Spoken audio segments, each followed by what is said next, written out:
Hi students, today we're going to color code and label parts of the periodic table. So I want you to follow along with me. You will need 3 different colored highlighters, and you'll need a bunch of colored pencils that I have at the front desk to help you. You also need your notes from last class.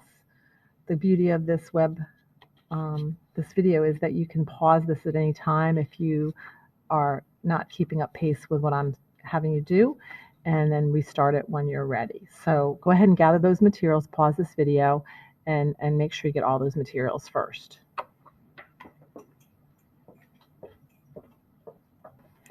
Okay, I'm going to use, and you can use whatever color you like for the highlighting, but I'm going to have these 3 color highlighters and then my bunch of pencils that I got from the front desk.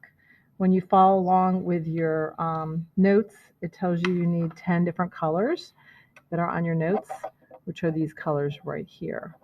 Again, if you want to pause the video, if you don't have your notes to get those colors up front, they are all packaged together, so they should all be in a bundle. But if you're at home doing this, you're going to want to get those colored pencils to use for this activity.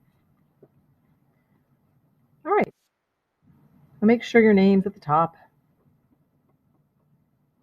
When you work on this, you're going to want to make sure when you write the names of the groups, don't take up all this space. You want to kind of do it off to the side, because you're going to need, later on, you're going to need room up here where the holes are to write another information.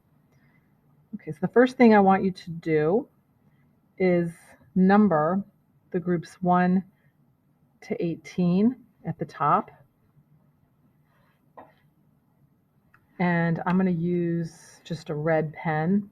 You can use whatever color you like, but group 1, 2, and so on, all the way over to 18.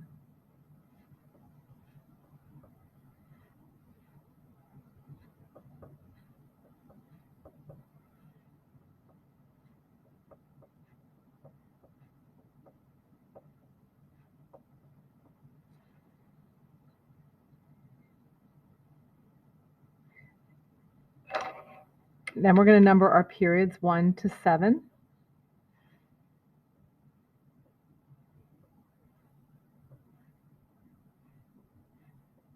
And the other 2 series down here are also in these 2 rows. So we'll write 6 and 7 here as well.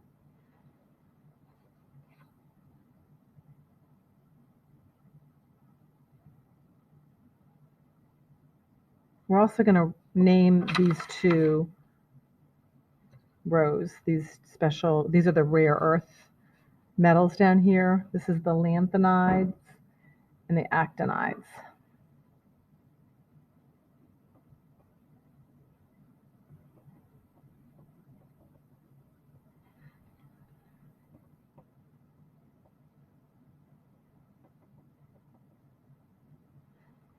And as you know, these 2 rows fit into this spot here.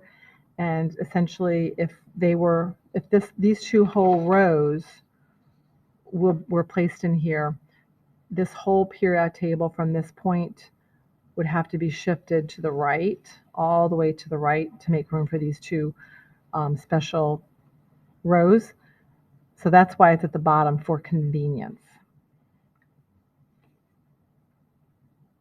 We're also going to draw a stair step using, I'm going to use a black marker.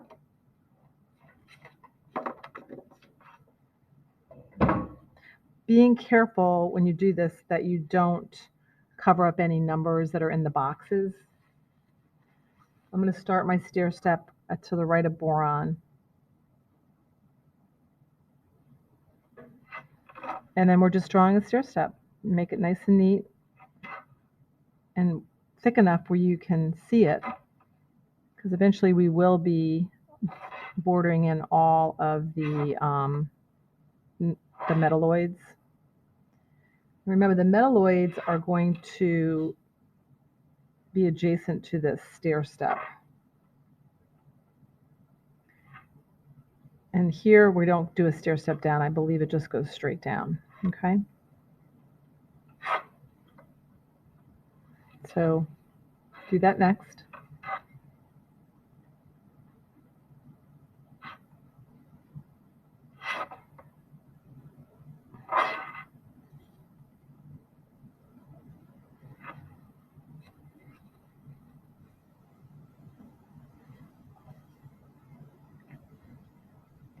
So this separates your metals from your non-metals.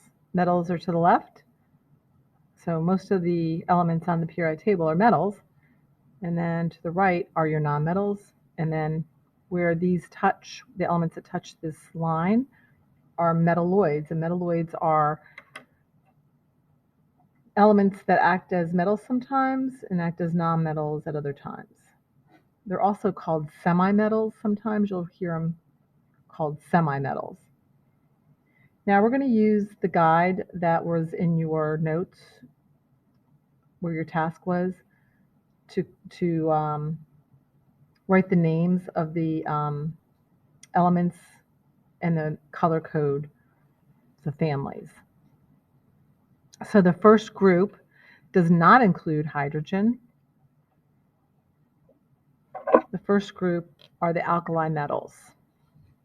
So I'm going to write this, like I said, kind of at an angle, but you want to make sure you can read it. So make it neat and leave some room above here on the border because we'll eventually put some things up there, okay? Then our group 2 is our alkaline earth metals. The alkaline earth metals obviously are all metals, but they also have 2 outer electrons in their outer shell, whereas the alkali metals all have 1 valence electron. Valence electrons are the outer electrons. The dip here is your transition metals.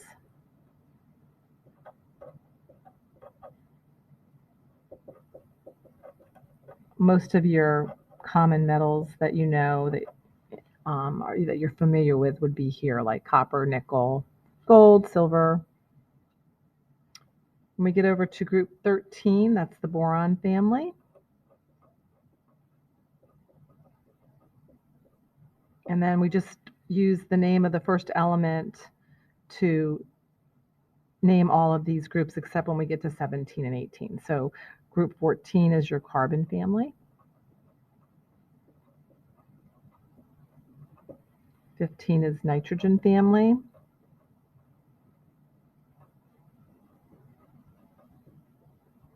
16 is your oxygen family. Now, when you get to 17, that's your halogens. And remember, halogens represent, the word halogen comes from salt loving, okay? Those are your halogens. And then your noble gases are your last group.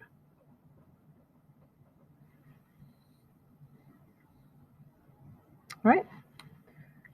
So now we're just going to color code each group, starting with group 1. These are going to all be purple. And when you color code, guys, please press lightly so that you don't compromise the what you can read below it, because you want to be able to read underneath these boxes. So we're just going to lightly shade in lithium to francium. Do not shade in hydrogen because hydrogen is in its own little group of itself by itself. It's kind of like an orphan. It doesn't have really a family, you could say. It's just very different because it's not a metal. First of all, hydrogen is a non-metal, so it doesn't have any properties like the rest here of these elements. The only thing that hydrogen shares is its valence electron. It has only one electron, and that electron is in its own energy level. By the way, remember your periods represent your energy levels. So as you move down the periodic table, the energy levels increase by 1. Our next group is our alkaline earth metal. They have 2 valence electrons in their outer shell. Very lightly shade them in, and that will be red.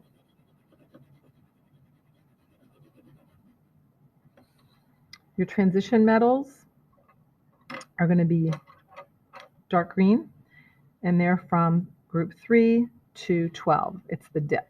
Okay, so I'm going to color code those. Next.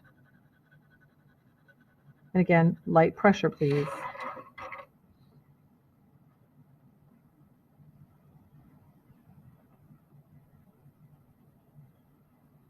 So that you can see underneath.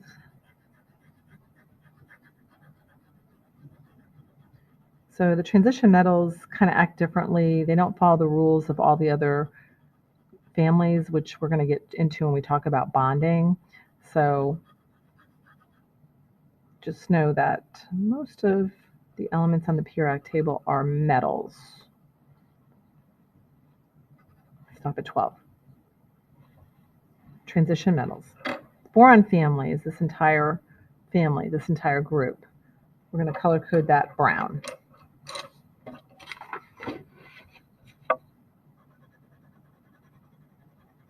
Boron family has 3 valence electrons.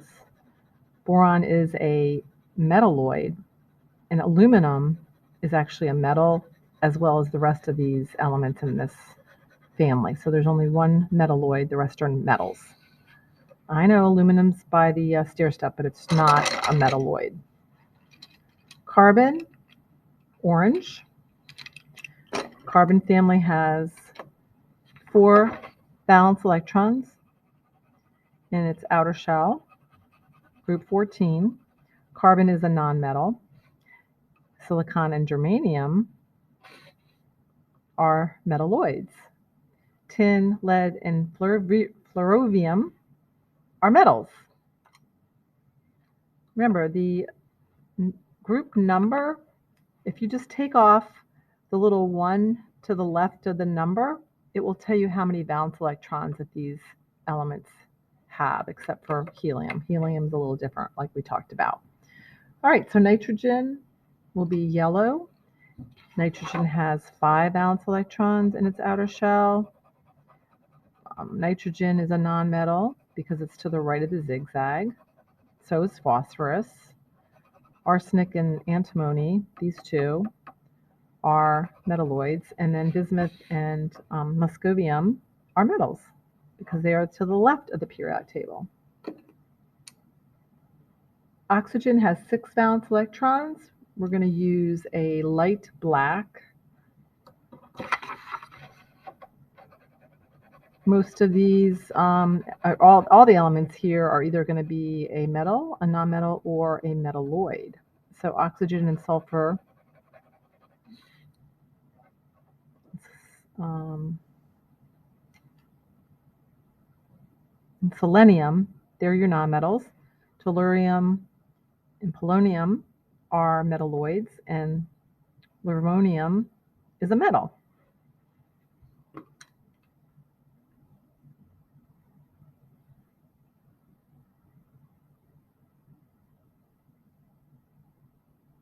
Halogens, we are going to color code them blue. They have 7 valence electrons. These are very, very reactive nonmetals. They are all nonmetals because they're to the right. They're all to the right of the periodic of the zigzag line.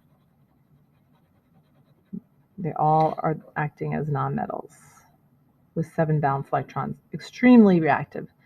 They like to form compounds with the first 2 groups to form salts. And then your noble gases are going to be pink. They're all gases. They are all very happy and stable. They have all the valence electrons they need. Elements need to have a full outer shell to be happy. In order to do that, to get a full shell, they have to either take electrons from other elements, give away electrons, or share. But because this whole family here has a complete outer shell, they don't react at all with any other elements to form compounds. Okay? Helium, because it's in the first row, it only has one energy level. and that first energy level can only hold 2 electrons. So helium has a complete outer shell, even though it's only 2, because it only has 1 energy level. Whereas neon and all the other elements here have 2 or more. This one, neon has 2 energy levels. Argon has 3 energy levels. Remember, we're following the period number to represent how many energy levels they have. So krypton has 4 energy levels. Xenon has 5 energy levels. Radon has 6 energy levels. And oxygen has 7 energy levels.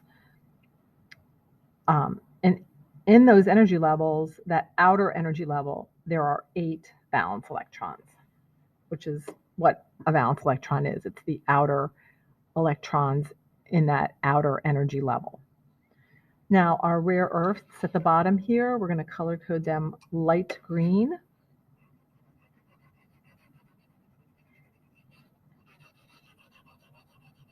They are all metals. Some of them are radioactive. A lot of them are man-made. Remember, the periodic table is ordered according to atomic number. Do you remember what atomic number means? It means the number of protons in the nucleus. And because atoms are electrically neutral before they gain or lose electrons, that means before they gain or lose electrons, they have the same amount of electrons as protons. But they will be losing or gaining or sharing their valence electrons to form compounds to be stable. So our period, the bottom, the period tells you how many energy levels, or shells we can say, it's the same word, shells or energy levels, that an element has. And a group is how many valence electrons the element has, okay, the outer energy shell. When you get over, like I said, to 13, group 13, take away the 1, and there's 3. Okay, it's a quick way to remember. So group 1 has 1 valence electron. Group 2 has 2 valence electrons. Skip the dip. Group 3 has 3 valence electrons. Sorry, group 13 has 3 valence electrons. Group 14 has 4 valence electrons. Group 15 has 5 valence electrons. Group 16 has 6 valence electrons. Group 17 has 7 valence electrons. And group 8 has 8. Group 18 has 8 valence electrons except helium. Helium has 2 because it only can have 2, right? Because it only has 2 electrons. Okay. The next thing you'll be doing is we're going to be putting a border, a black border around all of the metalloids. So at the bottom here, we're going to write black border are your metalloids. All right, so we're going to go up here and we're going to put a border around boron. That is a metalloid. Silicon.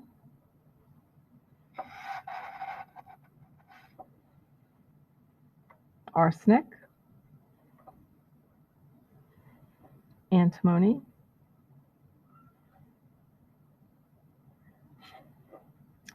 Polonium. Those are our metalloids.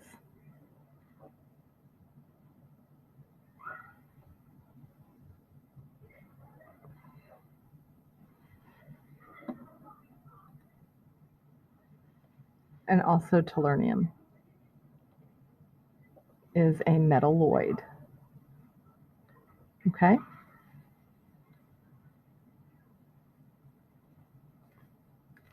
Pick up another highlighter. I'm going to use pink to highlight the metals, the border for the metals.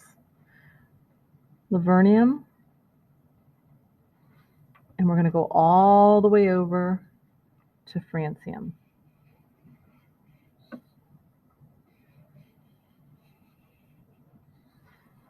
And then we're just going to follow the step up anything to the left of this, or inside, I guess you could say, the pink border are metals.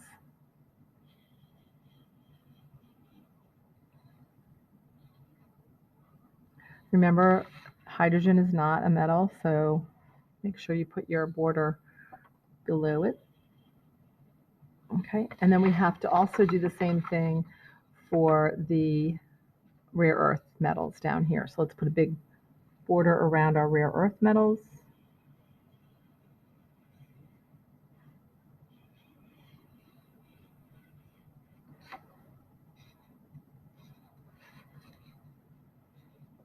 Okay, so underneath here, we're going to say pink border are metals. And then the green border, I'm going to use the green border to border in my non-metals. So all of these remaining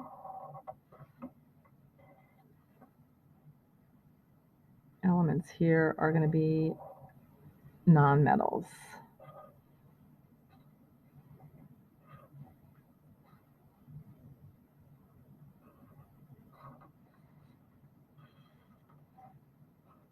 And please don't forget hydrogen. You got to put a border around hydrogen because hydrogen is a non-metal. Okay, so down here I'm going to write green border. Again, it depends on what colors you're using, but the green border here is going to be my non-metals. Once you finish this, it should look just like mine almost. Okay, you're going to answer the questions that are attached to this, and then turn it in for a grade. So make sure you finish this sheet, and it's a lab grade. Okay, this is what it looks like. Part 2. Let me know if you have any questions.